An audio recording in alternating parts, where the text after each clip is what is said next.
you know?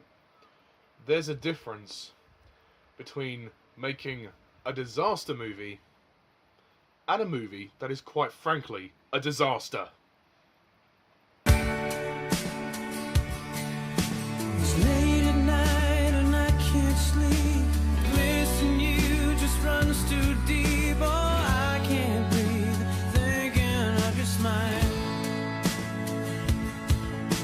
And every kiss I can't forget. This aching heart ain't 2012 or 2012, whichever one you want to call it. Right, let's do this thing. 2012. So, directed by Roland Emmerich, Woo P, and starring everybody on the fucking planet, to be honest. And the story is basically, it's the end of the world as we know it. Basically, that's the plot. There's nothing else to it. All these characters are involved somehow in this story. There's a failed author, failed father. Actually, I'm going to explain the characters in a minute. Essentially, you get the idea. The basic plot is end of the world as we know it. 2012. Oh gosh.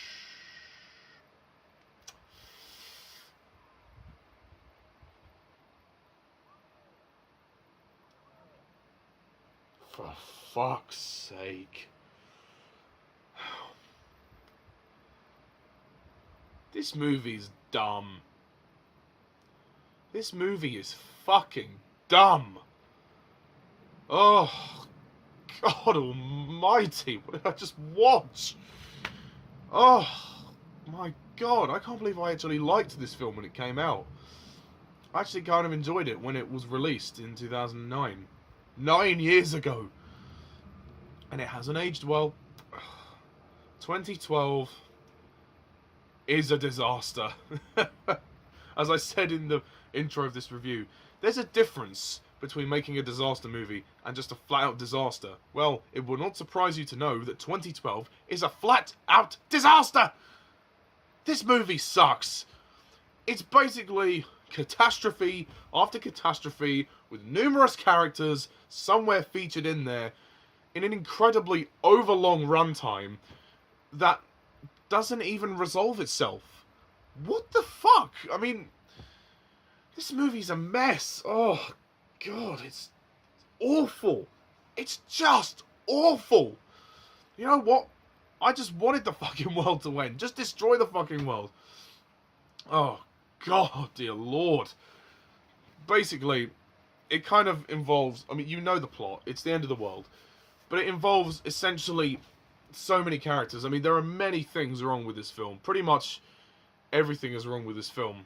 But the first thing to say is the characters. There's about at least 100 gazillion characters in this film that we're supposed to invest in. There's at least 5 groups of characters. So, you've got John Cusack and his family, who I don't give a shit about, and the mother's boyfriend. They're trying to escape all of the disasters that are going on. He is a failed writer, failed husband, failed father, and, you know, he's written some novels which nobody gives a crap about, and then somehow at the end of the movie, his novels have become strangely prophetic. Who would have thought it? The other set of characters is that we have this Russian billionaire guy who's an absolute prick. He has 2 sons. He has this woman who takes care of them, and he also knows this pilot. There's that set of characters. There's the Chinese characters from Tibet. They're there, you know, for some reason. You have the government officials, including the president, his daughter, a scientist named Adrian, who has a friend in India as well. So there's some characters going on in India.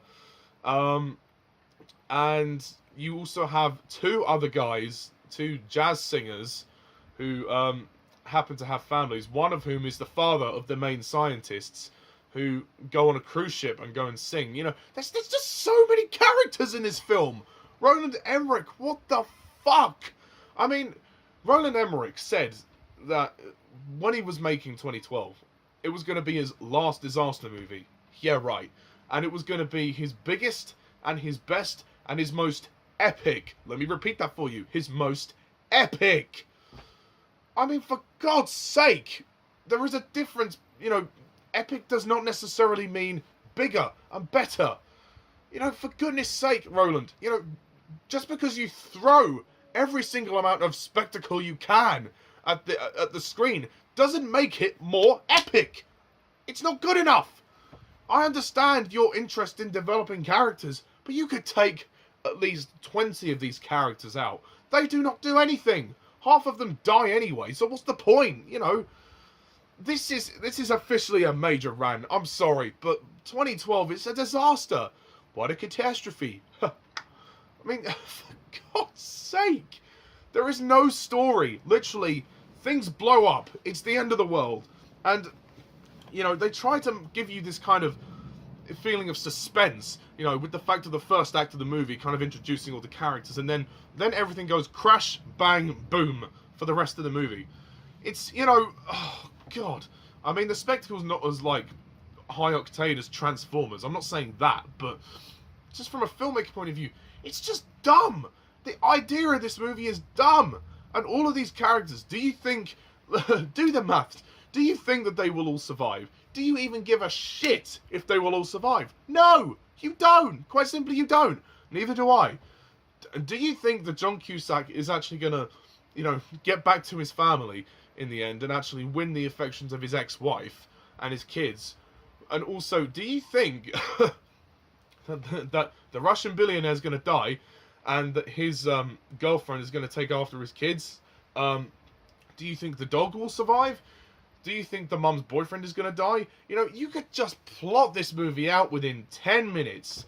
And another issue I have with this movie is the runtime. My God, this movie is way too long. 2 hours and 40 minutes long.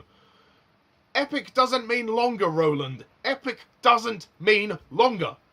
But yet you have to drag this movie out to 2 hours and 40 minutes. This is painfully long. The first act of the movie is a fucking drag. The first 45 minutes of this movie, nothing happens. Literally, it's just the characters. You know, we get to see some family time with John Cusack taking his family camping. I don't want to see that in a movie about the end of the world. Just destroy the fucking world. You know, just get it over with. Destroy the world. If this film was at least 45 minutes shorter, it would have been a lot better. At least would have been watchable. It would have been more fun. The script is terrible. The characters, I don't care about any of them. There isn't one single character who I actually like. Well, actually, no. The one character who I could actually like is Chiwetel Ejiofor. His character is quite good. He plays this scientist. He's struggling to, you know, he's having this ongoing battle with this, I think, what's his name? The actor is Oliver Platt. Carl Anheuser and Chiwetel Ejiofor plays Adrian Helmsley. Those two have a bit of a conflict going on throughout the movie, so that was interesting. Also, another character that I forgot to mention was Woody Harrelson, who plays this nutter. He plays this absolute crazy guy who actually predicts everything that's going to happen. You know, that the world's going to end, the Earth crust displacement. He kind of gives it to you. He kind of just lays out the plan, the plot for you. Oh God, but this movie is such a train wreck. I mean, I guess if you're looking for a dumb, fun popcorn movie, you could probably enjoy it. Well, then again, maybe not, because the movie's so long. It's really hard to stay interested. It starts out, it introduces all the characters, and it takes fucking ages to do so, and then it just carries on. When the world starts going to shit, it just basically does that until the end of the movie. It just blows everything up. Every big landmark that you see, or that you know of in the world, is fucking blown to shit. Yes, Roland, I love your CGI. Yes, Roland, the effects are impressive. Yes, Roland, I realise that's the statue of Christ falling. Yes, Roland, it's quite cute that the Olympic Games fell down and didn't actually go ahead. Yes, Roland, everybody's dying now. Just... it's infuriating, because nothing else happens.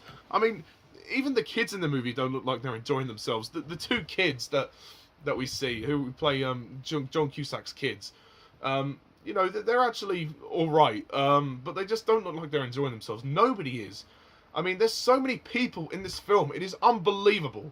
John Cusack, Amanda Peet, Chiwetel Ejiofor, Thandie Newton, Oliver Platt, Tom McCarthy, Woody Harrelson, Danny Glover plays the president. Danny Glover's actually pretty good, to be fair. He's another good character. Liam James, Morgan Lilly. There's many more, but just, oh god, 2012 is a mess. Other than the CGI, and there are actually some shots of CGI that are dated, some back projection, some dodgy green screen effects, which they just do not hold up whatsoever. And the film is paced poorly. It is just, and you know, it's just boom bang boom. It's destruction. It's just dumb. It's just popcorn fun. It is way too loud, way too long, too many characters that it knows what to deal with, too much destruction that you don't really know if you could handle all of it at once. There are a couple of funny moments, there are some humorous moments, but the script is terrible. The writing is appalling. There is no story. It's literally just, let's blow up the world. Let's just blow it up. Bang, boom, boom. And, you know, why does Roland Emmerich feel that epic means bigger? Don't do a Michael Bay. Epic doesn't necessarily mean bigger. Epic does not necessarily mean louder, longer, big in spectacle. You know, what?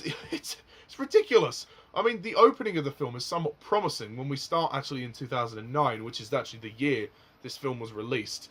Then it flashes forward into the next couple of years, and then we when the title comes up, 2012, we're then in 2012. And then, I mean, the opening was intriguing because you thought, oh, okay, something's going to happen. But then the movie just keeps going and going. It just never ends. It's just so long. And, oh, I don't even know what else to say. There really isn't much else to say. It's a disaster. It's not a disaster. It's certainly not the disaster movie that we all wanted. It's just a filmmaking disaster. It's a fail. I don't even know what to say. The actors aren't really enjoying themselves. Nobody's enjoying themselves. I didn't enjoy myself watching it. Looking back on it, this movie is just horrible. It's just so without soul. It tries way too hard to make the characters believable, and it just can't. It just tries too hard. It tries too hard to get you to invest in this family, and then the other characters are just kind of there, like the Chinese people, like the Tibetan people. Why are they even in the movie? They don't do anything. Why are they there? There's that scene where one of them goes up to his sensei or whatever in the mountains, and he says, you know, and then he's pours the teacup, and he's like, you know, don't, you know, in order to understand, you have to empty your cup. It's what point, what relevance does this scene have to the film? This film is a catastrophe. It's just dumb. It's just, all it is just dumb spectacle with no story, no substance, no plot, with an overlong runtime, too many characters. What can you do? All you do is throw money at the screen, and this is what you get. I am going to score this movie minus 0.5 out of 10. It's late at night and I can't sleep. Listen, you just runs too deep. Oh. Yeah, my first ever decimal rated film on this channel. I thought it was about time. You know, I wanted to do a couple of rants. Let's be honest. You know, it's nice to do a positive review, but it's also nice to do a negative review. Let off some steam. So I now have 3 major rants on my channel, and as for 2012, jog on. I majorly ranted on the Emoji Movie. I recently majorly ranted on the Robin Hood movie, and now 2012. So, actually, fun memory. I saw this movie when it came out in the cinema with the Unfitting Key, one of my friends, and he will remember this. What a catastrophe. So that's 2012. Yeah. What did you think of this movie? Please leave your comments down below. Let me know. Hope you enjoyed this major rant. And until next time, thank you all for watching, and as always, I'm Mr. TARDIS11. See ya.